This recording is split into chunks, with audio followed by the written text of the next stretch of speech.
Olá, eu sou o Thiago Lino e seja bem-vindo a mais uma leitura por audiobook. Antes de iniciarmos, não se esqueça de deixar o seu like e se inscrever no canal. Isso nos ajuda a entregar esse vídeo para mais pessoas. Agora sim, vamos começar a leitura. Anna Karenina, de Lev Tolstói. Parte 1, capítulo 6.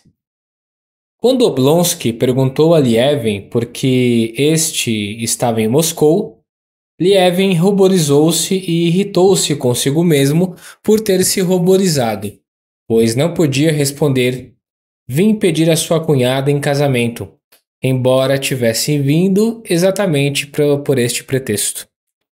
Os Lievin e os Tcherbatsky eram antigas famílias fidalgas moscovitas e sempre mantiveram relações estreitas e amistosas.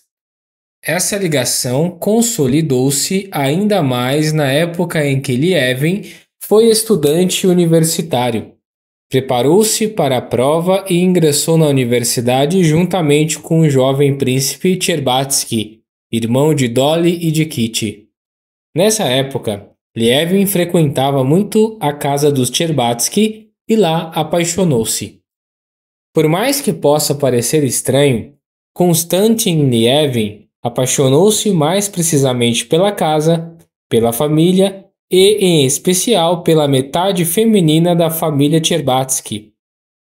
Lievin não tinha lembranças da própria mãe e sua única irmã era mais velha do que ele. Portanto, na casa do Tcherbatsky, Lievin encontrou pela primeira vez o ambiente de uma antiga família nobre, educada e honesta, do qual se vira privado em virtude da morte do pai e da mãe. Todos os membros dessa família, em especial a metade feminina, lhe pareciam encobertos por um véu misterioso e poético, e ele não só não percebia neles nenhum defeito, como também, sob esse véu poético que os encobria, supunha existirem os sentimentos mais elevados e todas as perfeições possíveis.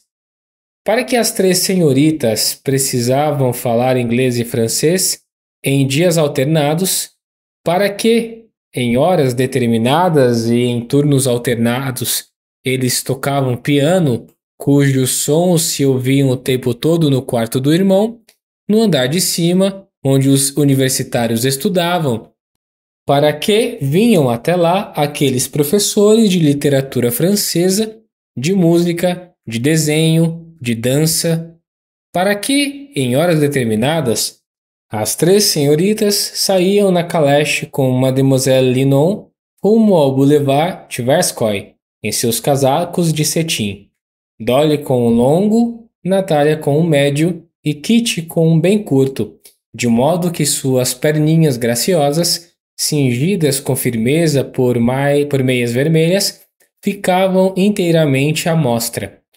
Para que tinham eles de ir ao Boulevard Tverskoy, na companhia de um lacaio, com um penacho dourado no chapéu? Tudo isso e muito mais que se fazia naquele mundo misterioso, Lievin não entendia, mas sabia que tudo o que lá se fazia era belo, e se apaixonou em especial por esse mistério em torno do que se passava. Em seus tempos de estudante, Lievin por pouco não se apaixonou pela mais velha, Dolly, mas esta logo se casou com Oblonsky. Em seguida, começou a se namorar da segunda. Parecia crer que precisava apaixonar-se por uma das irmãs, mas não conseguia atinar qual delas exatamente. No entanto, também Natalia, tão logo foi apresentada à sociedade, casou-se com o diplomata Lvov. Kitty ainda era uma criança quando Lievin terminou a universidade. O jovem Tcherbatsky, depois de ingressar na marinha, morreu afogado no Mar Báltico e os contatos de Lievin com os Tcherbatsky, apesar de sua amizade por Oblonsky, tornaram-se mais raros.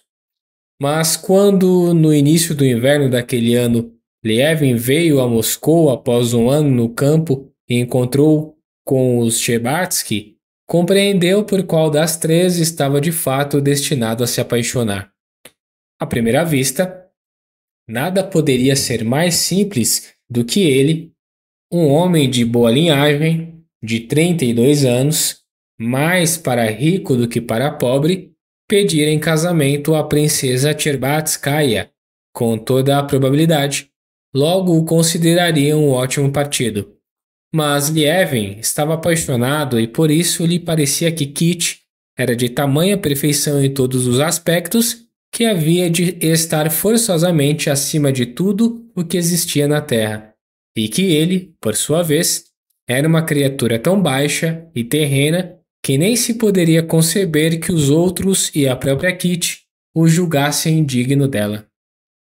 Depois de passar 2 meses em Moscou, como que inebriado, encontrando-se com Kitty todos os dias em reuniões sociais que passara a frequentar a fim de vê-la, Lievin, de repente, resolveu que aquilo era impossível e partiu para o campo.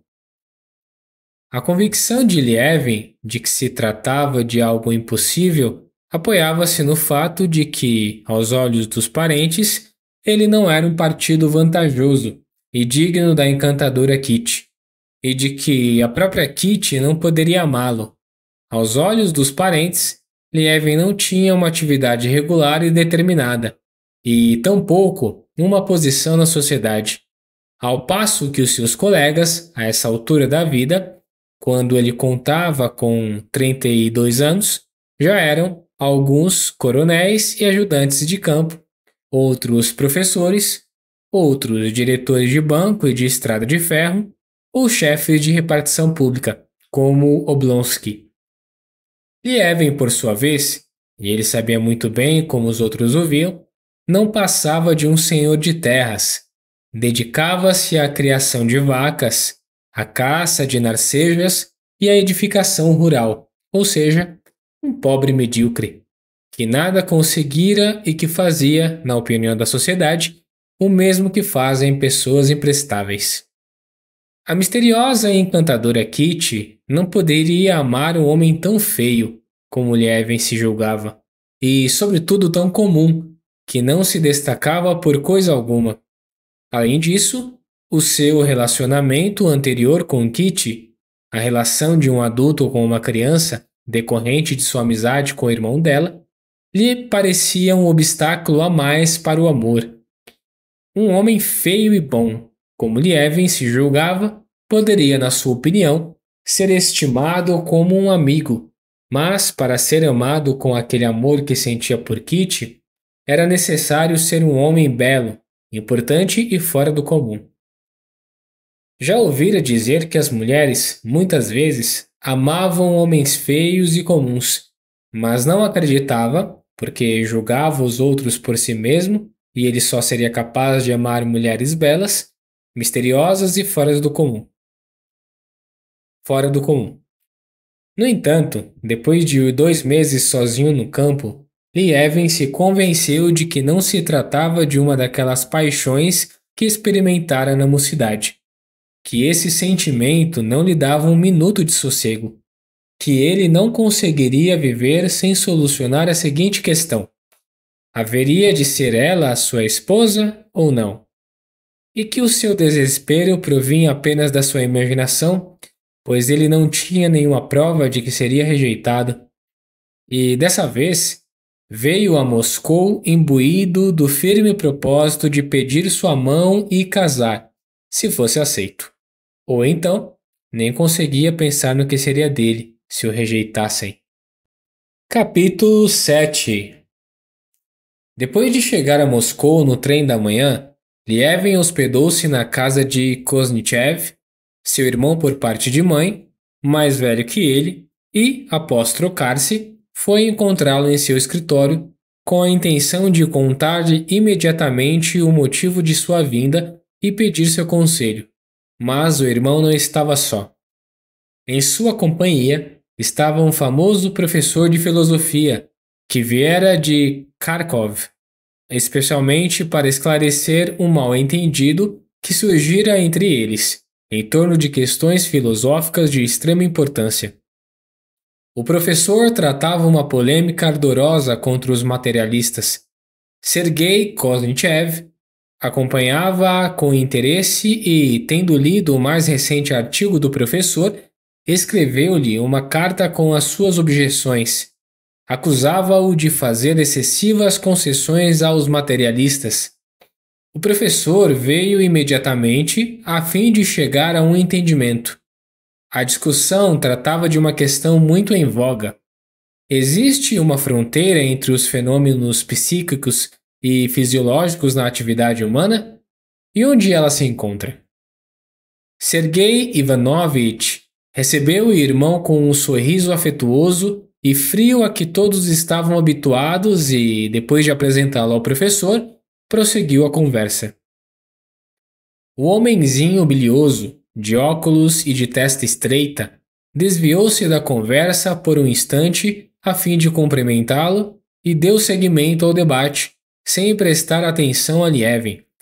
Este sentou-se à espera da partida do professor, mas logo se interessou pelo tema da conversa.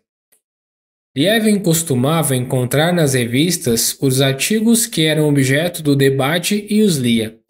Se interessava por eles como um aprimoramento das bases das ciências naturais que conhecera quando estudante universitário, mas nunca relacionava as teses científicas sobre a origem do homem como animal, sobre os reflexos, sobre a biologia e sobre a sociologia, com as questões a respeito do significado da vida e da morte para ele mesmo, que nos últimos tempos lhe vinham ao pensamento de modo cada vez mais frequente. Ouvindo a conversa entre o irmão e o professor, notou que ambos associavam questões científicas a questões do espírito e, em certos momentos, quase penetravam nas questões do espírito, mas, toda vez, tão logo se aproximavam do que lhe parecia o mais importante, imediatamente recuavam às pressas e, de novo, se afundavam no terreno das sutis subdivisões, ressalvas, citações, alusões, referências a autoridades, e era difícil para Lievin entender o que se discutia. Não posso admitir, falou Sergei Ivanovich com a clareza, a precisão de linguagem e a elegância de dicção que lhe eram habituais. Não posso, de maneira alguma, concordar com Case em que toda a minha representação do mundo exterior adveio de impressões. A própria noção da existência, a mais fundamental de todas, não me foi transmitida por via das sensações, porquanto não há um órgão especial para perceber essa noção. Sim, mas eles, Wurst e Nost, e também Pripassov, responderiam ao Senhor que a sua consciência da existência advém do conjunto de todas as sensações, que essa consciência da existência é resultado da sensação.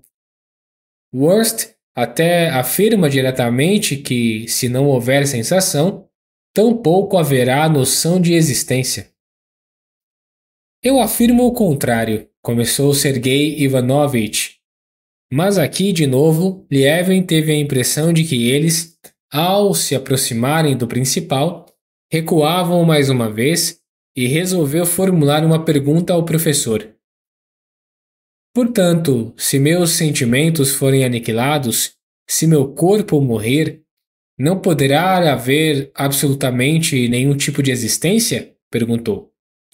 O professor, com enfado e com o aspecto de que a interrupção lhe causara uma dor mental, olhou de relance para o estranho questionador, que mais parecia um barqueiro de rio do que um filósofo, e voltou os olhos para Sergei Ivanovich, como que perguntando: o que dizer a ele?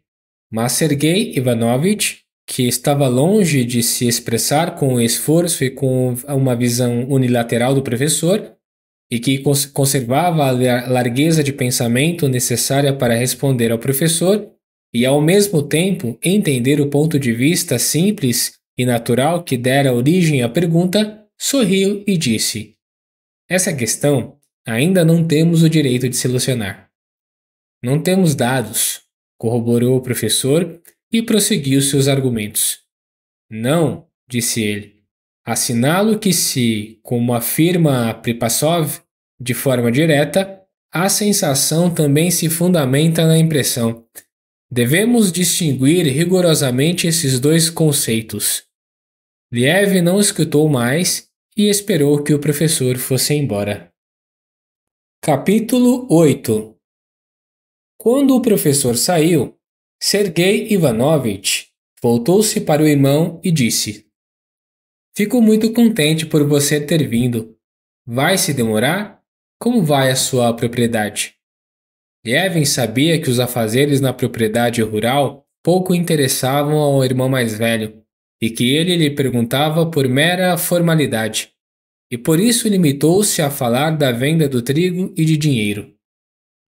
Lievin queria comunicar ao irmão sua intenção de casar-se e queria pedir seu conselho.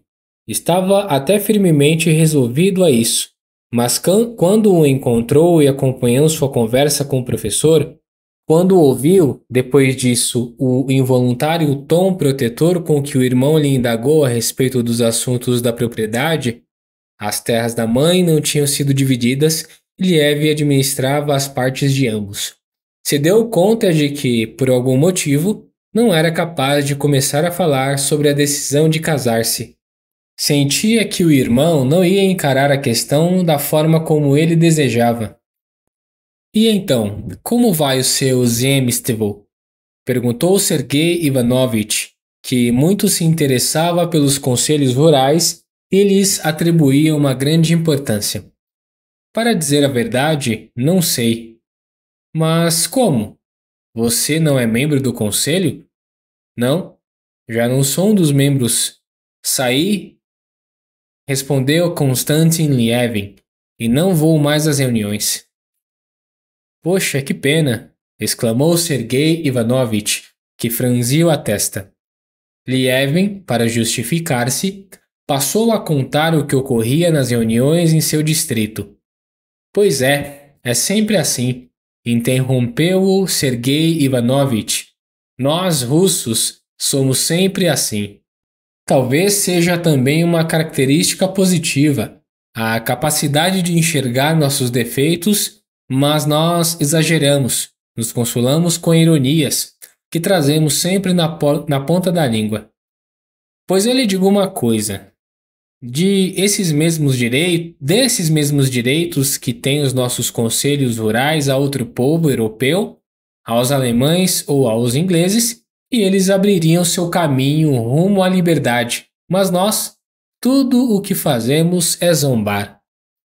Mas o que fazer? Perguntou Lievin, culpado. Foi minha última experiência, e eu me empenhei de corpo e alma. Não consigo. Sou incapaz. Não é incapaz, disse Sergei Ivanovich. Não deve encarar a questão desse modo. Talvez, respondeu, desalentado. Ah, você sabia que o nosso irmão Nikolai está de novo aqui? Nikolai era o irmão sanguíneo mais velho de Konstantin Lievin e meio-irmão de Sergei Ivanovich. Homem arruinado que esbanjou a maior parte da sua fortuna. Frequentava o ambiente social mais estranho e degradante e se inimizara com os irmãos. O que está dizendo? Exclamou Lievin, estarrecido. Como você sabe disso? Prokofiev, ouviu na rua. Aqui em Moscou? Onde está ele? Você sabe? Lievin ergueu-se da cadeira como se tensionasse ir até lá imediatamente. Lamento ter falado sobre isso com você, irmão, disse Sergei Ivanovich, balançando a cabeça ante a agitação do irmão mais novo. Mandei descobrir onde mora e lhe enviei a nota promissória que lhe devia a Trubin e que eu paguei. Eis o que me respondeu. Sergei Ivanovich entregou ao irmão o bilhete que estava sob um peso de papéis. Lievin leu, na estranha caligrafia que já lhe era familiar: Peço encarecidamente que me deixem em paz. É só o que exijo dos meus caros irmãos. Nikolai Lievin. Lievin leu, e, sem levantar a cabeça, com o bilhete nas mãos, permaneceu parado diante de Sergei Ivanovich. Na sua alma lutavam o desejo de esquecer o irmão infeliz e a consciência de que isso seria condenável. Ao que parece, ele quer me ofender, prosseguiu Sergei Ivanovich, mas não pode me ofender, e eu, com toda a minha alma, gostaria de ajudá-lo, mas sei que é impossível. Sim, sim, disse Lievin. Compreendo e aprecio a sua atitude com ele, mas irei ao seu encontro. Bom, se quiser, vá, mas não aconselho, disse Sergei Ivanovich. No que me diz respeito, nada temo. Ele não fará você se indispor contra mim. Mas quanto a você, meu conselho é que é melhor não ir. É impossível ajudar. No entanto, faça como quiser. Talvez seja impossível ajudar, mas sinto, sobretudo neste momento, mas isso já é outro assunto. Sinto que não poderei ficar em paz. Bem, isso eu já não compreendo, disse Sergei Ivanovich. Mas uma coisa eu compreendo, acrescentou ele. Isto é uma lição de humildade. Passei a encarar de outro modo, com mais indulgência, o que chamam de infâmia. Depois que o irmão Nikolai se tornou o que é, você sabe o que ele fez. Ah, é horrível, horrível, repetiu Lievin. Depois de receber do criado de Sergei Ivanovich o endereço do irmão, Liev dispôs a ir imediatamente ao seu encontro, mas, pensando melhor, decidiu adiar a sua visita para a noite. Antes disso, a fim de garantir a tranquilidade de espírito, precisava resolver o assunto que o trouxera a Moscou. Da casa do irmão, Lievin seguiu para a repartição de Oblonsky e, após informar-se a respeito dos Tcherbatsky, foi para o local onde lhe disseram que poderia encontrar Kitty. Capítulo 9. Às 4 horas, sentindo o coração bater, Lievin desceu de uma sege de aluguel diante do jardim zoológico e seguiu por uma vereda na direção dos montes de neve, rumo ao rink de patinação, sabendo que provavelmente a encontraria lá, porque viu a carruagem dos Tcherbatsky na entrada. Fazia um dia claro e gélido. Na entrada, dispostos em filas, estavam carruagens, trenós, cocheiros e guardas, pessoas distintas com chapéus que rebrilhavam ao sol claro, fervilhavam na entrada e nas veredas varridas, entre casinhas típicas russas com enfeites entalhados. As velhas bétulas frondosas do jardim, com todos os ramos curvados devido ao peso da neve, pareciam revestidas de novos paramentos solenes.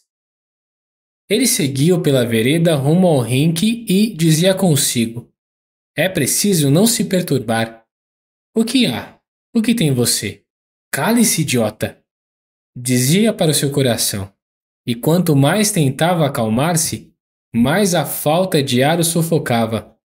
Um conhecido passou por ele e o cumprimentou, mas Lievin nem o reconheceu. Seguiu rumo aos montes de neve, onde se ouvia o estrépito das correntes que içavam e soltavam os pequenos trenós, os montes nos quais os pequenos trenós se uniam ao deslizar pela neve e onde ressoavam as vozes alegres. Lievin avançou mais alguns passos, à sua frente surgiu a pista e, imediatamente, entre todos os que patinavam, ele a reconheceu. Reconheceu que ela estava ali pela alegria e pelo terror que se apoderaram do seu coração. Ela estava parada, conversando com uma senhora, na extremidade oposta do rink. Nada parecia haver de especial em sua vestimenta nem em sua atitude, mas, para Lievin, foi tão fácil reconhecê-la na multidão como uma rosa nas urtigas. Por sua causa, tudo se iluminava. Ela era um sorriso que irradiava luz em tudo ao redor. Será que vou conseguir chegar até lá, sobre o gelo e aproximar-me dela? Pensou. O lugar onde estava Kitty lhe parecia um santuário inacessível, e houve um momento em que Lieven quase fugiu, tamanho era o seu pavor. Teve de fazer um esforço contra si mesmo e convencer-se de que, em torno dela, havia todo tipo de gente e que também ele poderia ir até lá, para andar de patins. Desceu, evitando por longo tempo olhar para Kitty, como se evita olhar para o sol, mas havia, como se vê o sol sem olhar. Nesse dia da semana e nessa hora do dia, reuniam-se no gelo pessoas de um mesmo círculo, todas conhecidas. Estavam ali ases da patinação que exibiam sua arte, aprendizes, atrás das cadeiras, com expressões tímidas e embaraçadas. Meninos e velhos que patinavam por razões terapêuticas. A Lieven, todos pareciam uns felizardos porque estavam ali, perto dela. Todos que patinavam pareciam passar por Kitty com absoluta indiferença. A alcançavam, até mesmo falavam com ela e, com total independência, divertiam-se longe dela, aproveitando o gelo excelente e o tempo propício. Nikolai Tcherbatsky, primo de Kitty, de jaqueta curta e calças estreitas, estava sentado num banco, de patins nos pés, e ao ver Lieven, gritou para ele: Ei, se não é o melhor patinador da Rússia! Chegou há muito tempo? O gelo está ótimo, calce os patins. Não tenho patins, respondeu Lieven, surpreendendo-se com sua coragem e com seu desembaraço em presença de Kitty. E sem a perder de vista, nem por um segundo, embora não olhasse para ela, sentiu que o sol se aproximava. Ela estava num canto e, depois de calçar frouxamente os pezinhos estreitos nas botinas, deslizava com aparente timidez na direção de Lieven. Um menino em trajes russos, que abanava os braços com desespero, curvado para o solo, a ultrapassou. Kitty patinava sem nenhuma firmeza. Mantinha as mãos de prontidão, fora do pequeno regalo de peles pendurado numa cordinha e, olhando para Lieven, que ela havia reconhecido, sorria para ele e também para o seu próprio medo. Quando a curva terminou, ela tomou um impulso com o pezinho elástico e deslizou direto até Tcherbatsky. E, depois de agarrar-se ao braço dele, sorrindo, cumprimentou Lieven. Estava mais linda do que ele a havia imaginado. Quando pensava nela, conseguia representá-la de forma viva e por inteiro. Sobretudo, o encanto daquela cabecinha loura, pousada com tamanho desembaraço, entre os ombros esbeltos de menina, com uma expressão infantil, de clareza e de bondade. A infantilidade da expressão do seu rosto, somada à fina beleza do talhe, compunha sua graça peculiar, de que Lieven se lembrava muito bem, mas o que sempre causava surpresa era a expressão de seus olhos, dóceis, calmos e sinceros, e, em especial, do seu sorriso, que sempre transportava Lieven para um mundo mágico, onde ele se sentia enternecido e plácido, como podia recordar-se em raros dias da primeira infância. Há muito que o senhor está aqui? Perguntou ela, lhe dando a mão. Muito obrigada, acrescentou, quando Lieven ergueu o lenço que caíra do seu regalo. Eu? Há pouco tempo. Ontem. Quer dizer, cheguei hoje mesmo, respondeu Lieven, que, de emoção, não entendeu de imediato a pergunta.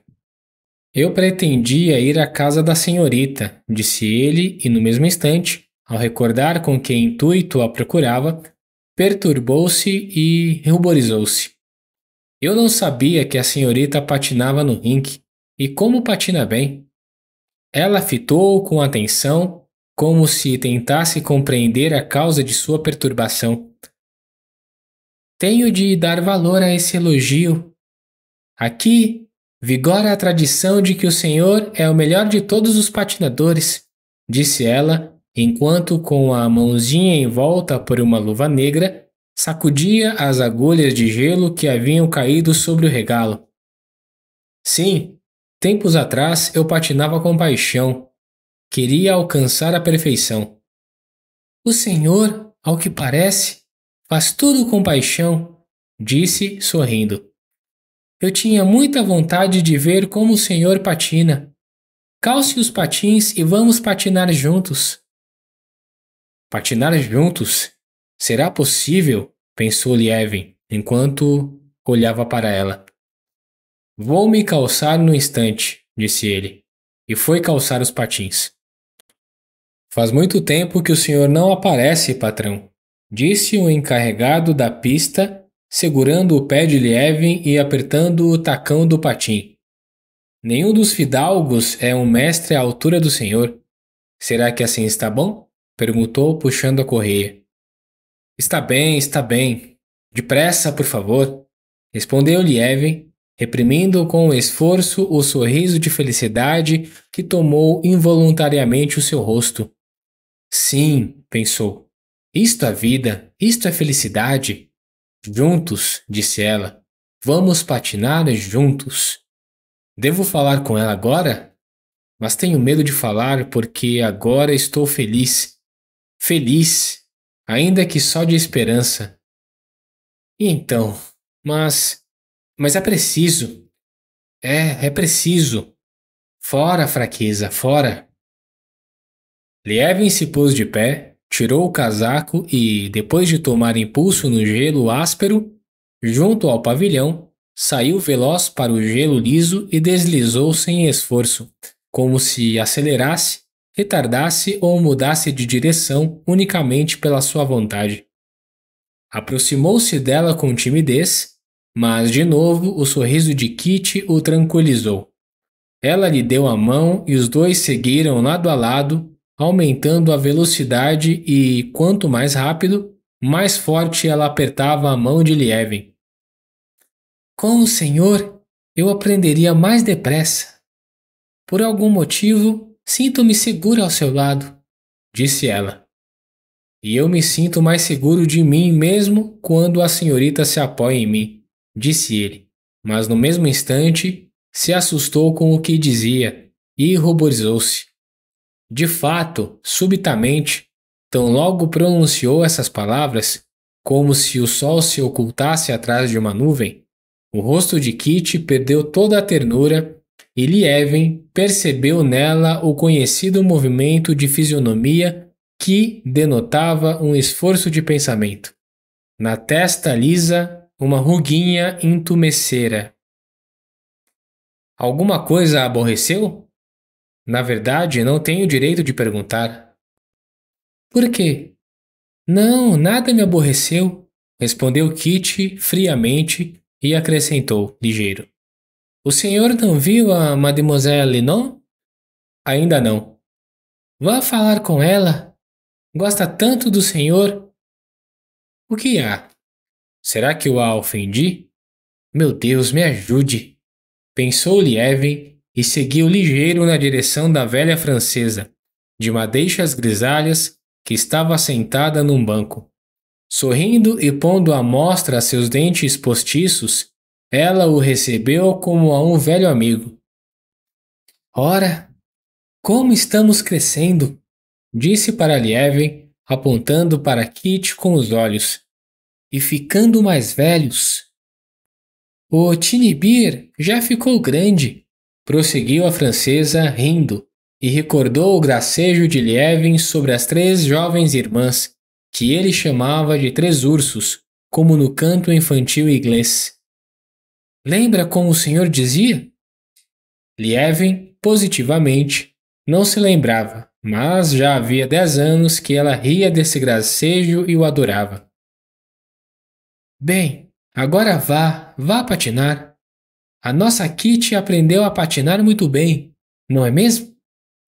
Quando Lievin se aproximou novamente de Kitty, sua fisionomia já não estava severa. Os olhos fitavam com sinceridade e ternura, mas Lievin teve a impressão de que em sua ternura havia um tom peculiar, de uma calma premeditada, e se entristeceu. Depois de falar a respeito da sua velha preceptora e de suas extravagâncias, Kit interrogou Lievin sobre a sua vida. O senhor não acha enfadonho passar o inverno no campo? Perguntou. Não, não acho enfadonho.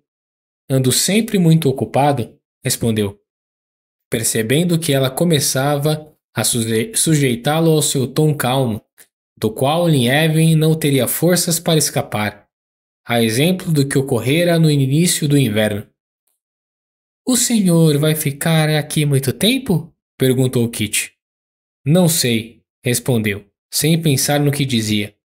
Veio-lhe a ideia de que, caso não resistisse a esse tom de amizade serena, acabaria por ir embora novamente sem nada resolver, e decidiu rebelar-se.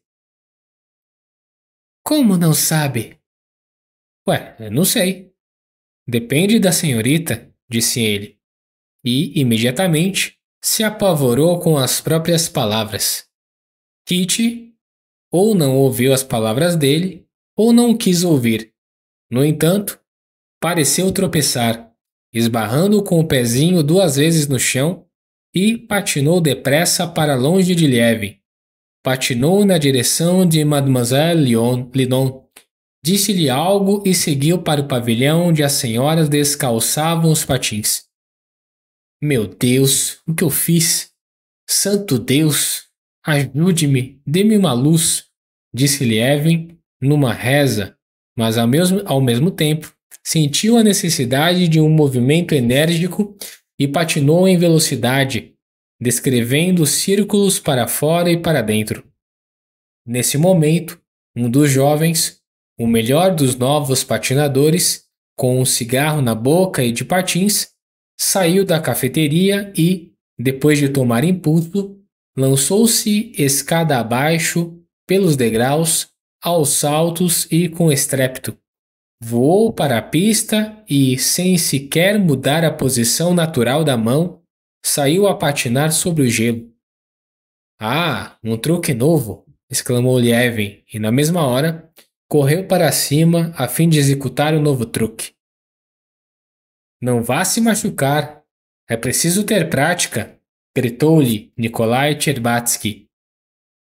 Lievin chegou à beira da escada, tomou o impulso mais que pôde e lançou-se para baixo, mantendo com a ajuda das mãos o equilíbrio no movimento a que não estava habituado. No último degrau, tropeçou, mas, apenas roçando o gelo com a mão, fez um movimento enérgico, corrigiu a posição do corpo e, rindo, saiu a patinar para frente. Que ótimo rapaz! Pensou Kitty nesse momento, ao deixar o pavilhão ao lado de Mademoiselle Linon e olhando para ele com um sereno sorriso de ternura, como se fosse um irmão querido. Não serei culpada de alguma coisa? Não terei feito algo errado? Vão dizer, são artimanhas para seduzir. Sei que não é ele que eu amo, mas, mesmo assim, sinto-me alegre com ele, e é tão simpático. Mas por que falou aquilo? Pensava. Ao ver que Kitty se retirava e que a mãe ia ao encontro dela na beira da escada, Lievin, ruborizado, após os movimentos rápidos que fizera, parou e refletiu. Descalçou os patins e alcançou a mãe e a filha na saída do jardim. Estou muito feliz em vê-lo, disse a princesa. Às terças-feiras, como sempre, recebemos em nossa casa. Quer dizer, hoje? Sim, ficaríamos muito felizes em ver o senhor, falou a princesa com secura. A secura desgostou Kitty e ela não conseguiu reprimir o desejo de remediar a frieza da mãe. Virou a cabeça e, com um sorriso, disse: Até logo mais. Nessa altura, Stepan Arkadyevitch, com o gorro de lado, o rosto e os olhos radiantes, adentrou o jardim com ar vitorioso e alegre, mas, ao aproximar-se da sogra, assumiu uma fisionomia triste e culpada, para responder suas perguntas sobre a saúde de Dolly. Depois de falar baixo e desalentado com a sogra, aprumou o peito e tomou Lievin pelo braço. E então, vamos lá? Perguntou. Não parei de pensar em você e estou muito contente de você ter vindo, disse, fitando-o nos olhos de modo expressivo. Vamos sim, respondeu Lievin, feliz, ouvindo sem cessar o som da voz que lhe dissera até logo mais, e vendo o sorriso que acompanhara essas palavras. Ao restaurante Inglaterra ou ao Hermitage? Por mim, tanto faz. Bem, então, vamos ao Inglaterra, disse Stepan Arkadyevitch, escolhendo Inglaterra porque lá estava mais endividado do que no Hermitage. Em consequência, julgava impróprio evitar este restaurante. Você está com uma carruagem de aluguel? Ótimo, pois dispensei a minha carruagem. Por todo o trajeto, os amigos ficaram em silêncio. Lievin pensava no que poderia significar aquela mudança de expressão no rosto de Kitty e, ora se persuadia de que havia esperança, ora caía em desespero e via claramente que sua esperança era insensata. E, no entanto, sentia-se um novo homem, em nada parecido com o que fora antes do sorriso de Kitty e de suas palavras de despedida. Stepan Arkadyevitch, durante o caminho, compunha o cardápio. Você gosta de linguado? Perguntou a Lievin, ao desembarcar. O quê? Perguntou Lievin. Linguado? Sim, adoro linguado. Capítulo 10. Quando Lievin entrou no restaurante com Oblonsky, não pôde deixar de perceber uma expressão singular, como que um esplendor contido, no rosto e em toda a pessoa de Stepan Arkadyevitch. Oblonsky tirou o casaco e, com o gorro de lado sobre a cabeça, percorreu o salão, distribuindo ordens aos garçons tártaros que se grudavam a ele, todos de fraque e de guardanapo em punho. Inclinando-se para a direita e para a esquerda, em cumprimento aos conhecidos que encontrava, ali também, como em toda parte, muitos alegres em revê-lo, aproximou-se do buffet, serviço de vodka e peixe e disse para a jovem francesa maquiada, de fitinhas, rendas e caracóis, sentada atrás da mesa da recepção, algo que a fez rir com sinceridade. Lievin não bebeu vodka só porque lhe era ultrajante aquela francesa, toda composta artificialmente, ao que parecia, com cabelos postiços, podre de ris e vinagre de toilette. Afastou-se dela às pressas, como que de um lugar imundo. Sua alma estava transbordante com a lembrança de Kitty, e em seus olhos brilhava um sorriso de felicidade e de triunfo. Por aqui, Vossa Excelência, por favor, aqui não incomodarão Vossa Excelência, disse um velho tártaro, especialmente pegajoso, de cabeça esbranquiçada e com um quadril largo que abria para os lados as abas do fraque. Por favor, Vossa Excelência, disse para Lievin, como um sinal de deferência a Stepan Arkadyevitch ao também dar atenção ao seu convidado.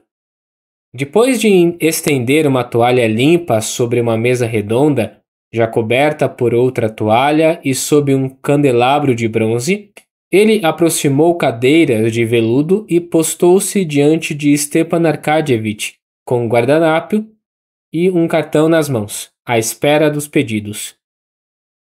Se Vossa Excelência ordenar, um compartimento privado estará à disposição em poucos minutos. O príncipe Golintsyn, com uma senhora. Recebemos ostras frescas. Ah, ostras! Stepan Arkadyevitch refletiu. Que tal mudar de planos, Lievin? Disse ele. com o dedo pousado sobre o cardápio, e seu rosto expressava uma grave indecisão. Será que as ostras estão mesmo boas? Veja lá, hein? São de Flensburg, Vossa Excelência. De Austin, não temos. Que sejam de Flensburg ou de qualquer outro lugar, mas estão frescas? Recebemos ontem, senhor. Pois bem, que tal começar com ostras e depois mudar todo o nosso plano, hein? Bom, para mim, tanto faz. Do que mais gosto é de sopa de repolho e papa de cereais, mas aqui não devem ter isso. O senhor quer pedir caixa à la Russe?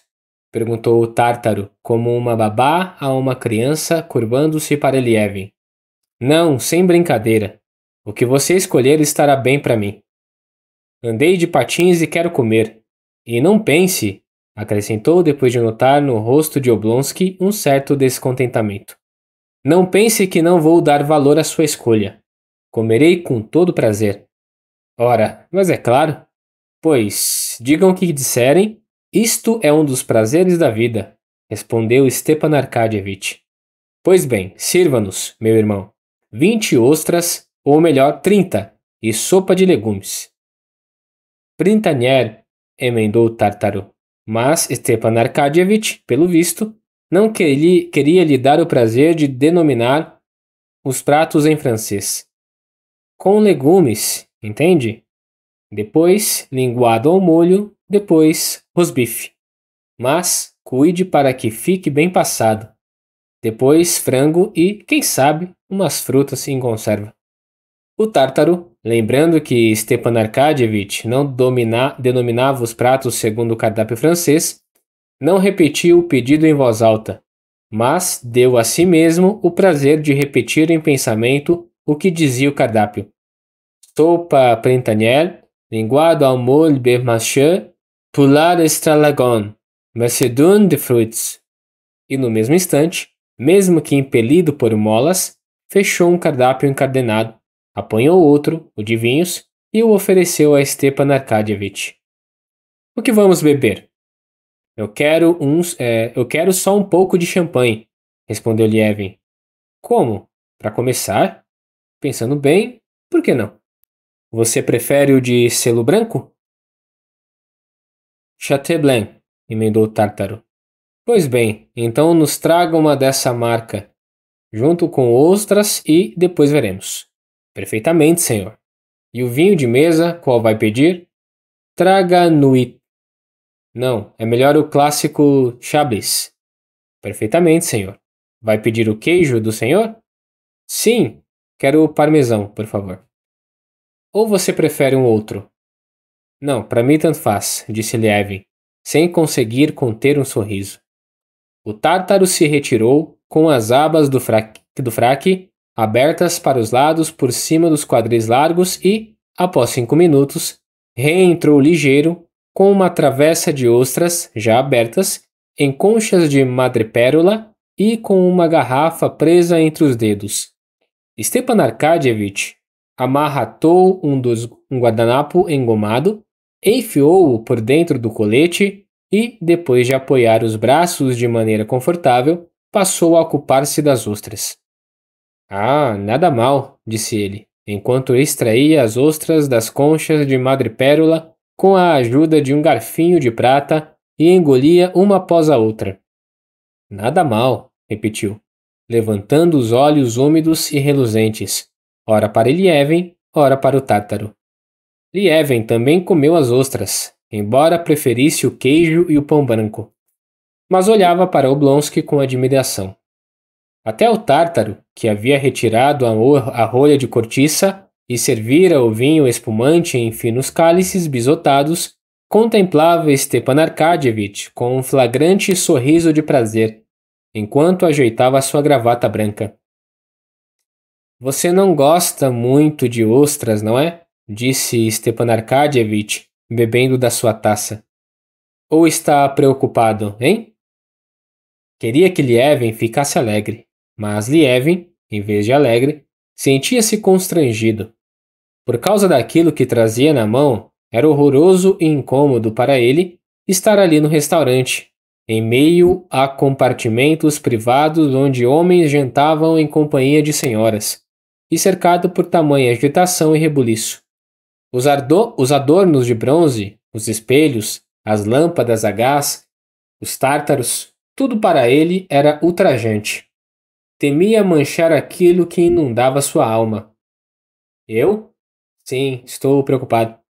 Além do mais, tudo isso me deixa constrangido, respondeu. Você não pode imaginar como, para mim, um homem de campo, um homem do campo, tudo isso parece absurdo, como as unhas daquele cavalheiro que encontrei em você. Sim, notei que as unhas do pobre Grinievich despertaram um grande interesse em você, disse Stepan Arkadyevich sorrindo. Não consigo, respondeu Lievin. Tente pôr-se no meu lugar, colocar-se no ponto de vista de um homem do campo.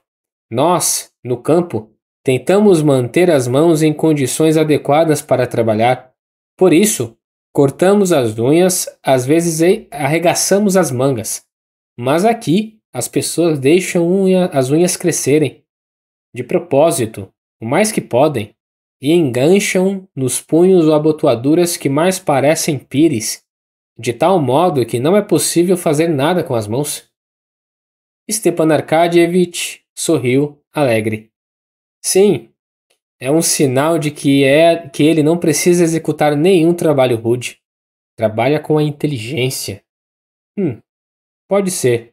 No entanto, para mim, é um absurdo. Assim como é um absurdo o que fazemos agora, pois nós, pessoas do campo, tentamos terminar de comer o mais rápido possível, para estarmos logo em condições de fazer o nosso serviço. Ao passo que nós dois tentamos adiar ao máximo o fim da refeição, e para isso, comemos ostras. Ora, mas é claro, emendou Stepan Arkadyevich. Este é o propósito da educação, fazer de tudo um prazer. Bem, se o propósito é este, prefiro ser um selvagem. E você é um selvagem, todos vocês. Os Lievin são selvagens. Lievin suspirou. Lembrou-se do irmão Nikolai e sentiu-se envergonhado e triste. E franziu o rosto, mas Oblonsky passou a falar de um assunto que, no mesmo instante, prendeu sua atenção. Então, iremos esta noite à casa dos nossos amigos, os Tcherbatsky? Perguntou ele, com um brilho expressivo nos olhos, enquanto afastava para o lado as ásperas conchas vazias e puxava o queijo para perto. Sim, irei sem falta, respondeu Lievin. Embora eu tenha a impressão de que a princesa me convidou a contragosto. Como? Mas que disparate! É o jeito dela. Vamos lá, sirva a sopa, irmão. É o jeito dela, a grande dame, disse Stepan Arkadyevich. Irei também, mas preciso ir a um sarau na casa da condessa Banina. Mas ora, não é você um selvagem? De fato? Se não, me explique por que sumiu de Moscou de repente. Os Tcherbatsky me perguntavam por você o tempo todo, como se eu devesse saber. Mas só sei uma coisa, você sempre faz o que ninguém mais fará. Sim, disse Lievin, devagar e com emoção. Você está certo. Sou um selvagem. Mas a minha selvageria não está no fato de eu ter ido embora, mas de eu agora ter vindo. Eu vim, agora. Ah, que felizardo é você! Exclamou Stepan Arkadyevich, fitando os olhos de Lievin. Por quê? Pelas marcas a ferro. Reconheço um cavalo de bril pelos olhos. Reconheço um jovem apaixonado. Recitou Stepan Arkadyevich. Você tem tudo à sua frente. E você já tem tudo às suas costas? Não, às costas não. Mas você tem o futuro, enquanto eu tenho o presente, e ele não é nada formidável. O que é? Bom, as coisas vão mal, mas eu quero falar sobre você e, além do mais, é impossível explicar tudo, disse Stepan Arkadyevich. E então, por que você veio a Moscou? Ei, recolhe os pratos! Gritou para o tártaro. Você não adivinha? Perguntou Lievin, sem desviar de Stepan Arkadyevitch seus olhos, que brilhavam no fundo. Adivinho, mas não consigo tomar a iniciativa de falar sobre o assunto. Já por isso, você pode avaliar se eu adivinho corretamente ou não, disse Stepan Arkadyevitch, fitando Lievin com um sorriso sutil. Pois bem, e o que você me diz? Perguntou Lievin, com voz trêmula e sentindo que todos os músculos do rosto tremiam. Como você encara a questão? Stepan Arkadyevitch sorveu lentamente até o fim o seu copo de chablis, sem desviar seus olhos de Lievin. Bom, disse Stepan Arkadyevitch, não há nada que eu mais deseje, nada. Seria a melhor coisa que poderia acontecer. Mas você não estará enganado? Sabe do que estamos falando? Perguntou Lievin, cravando os olhos no seu interlocutor. Você acha possível? É claro que eu acho possível. Por que não seria? Não. Você acha realmente possível? Não. Diga-me o que você pensa. Puxa, se o que me espera for uma recusa, até estou convencido. Mas por que pensa tal coisa? Disse Stepan Arkadyevitch, sorrindo da agitação de Lievin. Às vezes eu tenho essa impressão. Seria horrível para mim e também para ela. Ora, de um jeito ou de outro, não há nisso nada de horrível para uma jovem. Qualquer moça se orgulha de receber uma proposta de casamento. Sim, qualquer moça, mas não ela. Stepan Arkadyevitch sorriu. Conhecia muito bem esse sentimento de Lievin. Sabia que para ele todas as moças do mundo se distribuíam em dois tipos. Um tipo era de todas as moças do mundo, exceto ela, e essas moças tinham todas as fraquezas humanas. Eram moças muito comuns. O outro tipo era formado só por ela, que não tinha nenhuma fraqueza e se colocava acima de todos os seres humanos. Espere, prove o molho, disse ele, segurando a mão de Lievin, que empurrava o molho para trás. Lievin, dócil, serviu-se do molho, mas não deixou Stepan Arkadyevitch comer em paz. Não, espere você, disse ele. Entenda que, para mim, se trata de uma questão de vida ou morte. Nunca falei com ninguém sobre isso, e não consigo falar com ninguém sobre o assunto. Apenas com você. Não há dúvida de que nós dois, somos diferentes em tudo.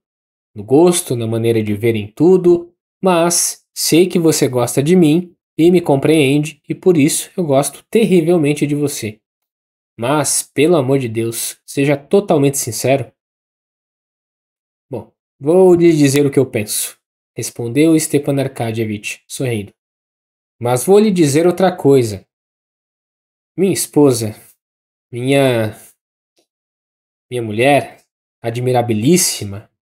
Stepan Arkadyevitch suspirou, ao pensar em suas relações com a esposa e, depois de calar-se por um minuto, prosseguiu. Ela tem o dom da previsão. Enxerga através das pessoas. Mas não é só isso. Ela sabe o que vai acontecer, em especial no tocante a casamentos. Por exemplo, ela previu que Tchaikovskaya se casaria com Brentel. Ninguém quis acreditar, mas aconteceu. E ela está do seu lado. Como assim? Ela não só gosta de você, como diz que Kitty será sua esposa, inapelavelmente. Ao ouvir essas palavras, o rosto de Lievin de repente iluminou-se num sorriso, à beira das lágrimas de ternura. Ela pensa isso? Exclamou Lievin. Eu sempre disse que a sua esposa era excelente. Mas basta de falar sobre esse assunto. Disse levantando-se da cadeira. Está bem, mas vamos sentar. Entretanto, Lievin não conseguia ficar sentado. Percorreu 2 vezes com suas passadas firmes o cubículo à semelhança de uma jaula, enquanto piscava os olhos para que não se notassem as lágrimas e, só depois, sentou-se de novo à mesa. Entenda bem, disse ele, isso não é amor. Eu já estive apaixonado, mas isso não é a mesma coisa. Não se trata de um sentimento meu, mas de uma força exterior que se apoderou de mim. Veja, eu fugi porque decidi que tal coisa não poderia acontecer, entende? Como uma felicidade que não pode existir na Terra.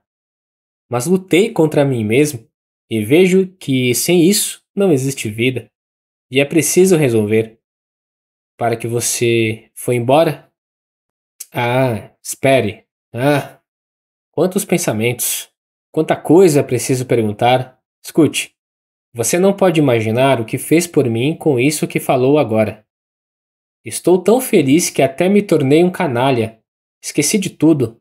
Hoje mesmo, eu soube que meu irmão Nikolai. Você sabia que ele está aqui? Eu me esqueci dele. Parece-me que ele também está feliz. É uma espécie de loucura. Mas há algo horroroso. Veja, você se casou, conhece esse sentimento.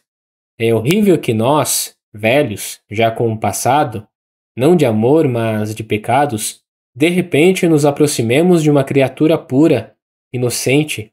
É abominável e por isso impossível não se sentir indigno. Ora, você tem poucos pecados? Ah, mesmo assim, respondeu Lievin. Mesmo assim, lendo minha vida com repugnância, estremeço e me curvo, e me lamento amargamente. Sim. O que fazer? O mundo é assim, disse Stepan Arkadyevitch. O consolo, como naquela prece de que sempre gostei, está em que posso ser perdoado não pelos meus méritos, mas por misericórdia. Desse modo, também ela pode perdoar. E chegamos ao final do vídeo. Tá gostando do nosso conteúdo? Então não se esqueça de deixar o seu like, se inscrever no canal e coloca aqui nos comentários o que está achando da história. Aproveita para dizer qual outro audiobook você gostaria de encontrar aqui no canal. Muito obrigado por nos ouvir e nos vemos na próxima. Tchau!